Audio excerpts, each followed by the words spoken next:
jointly inherited cabins end up in court so frequently? It usually begins with a very common decision. Let's just leave the cabin to the kids equally. It sounds fair. It sounds simple.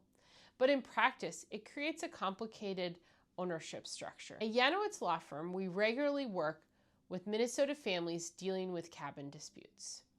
And the pattern is consistent. When multiple people inherit a cabin together, they don't just inherit the property.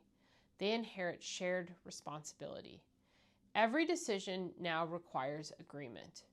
Maintenance, repairs, improvement, scheduling, even basic use can become a point of tension over time. Then the bigger questions start to surface. What if one sibling wants to sell? What if another can't afford their share of expenses? What if someone is using the cabin far more than the others? Without a clear agreement in place, there's no built-in way to resolve those conflicts. And when people can't agree, the legal system becomes the default decision maker. We've seen families forced into court to resolve disputes over cost or usage, not because anyone wanted conflict, but because there was no structure to prevent it. Here's a common scenario. A Minnesota family leaves their cabin equally to their 3 children. At first, things go smoothly, but over time, life changes. One sibling moves away.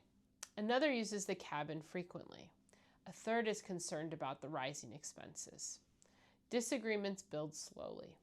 Eventually, someone wants out, but there's no clear exit plan.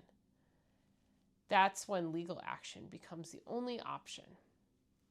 The takeaway is simple. Joint ownership without a plan creates pressure. And over time, that pressure turns into conflict. The good news is this is preventable.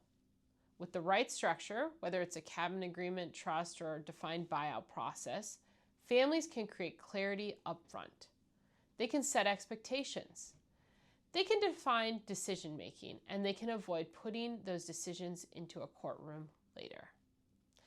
A family cabin should be a shared legacy, not a shared legal problem. If your family owns a cabin and you want to make sure it stays a source of connection, not conflict, schedule a consultation with our team.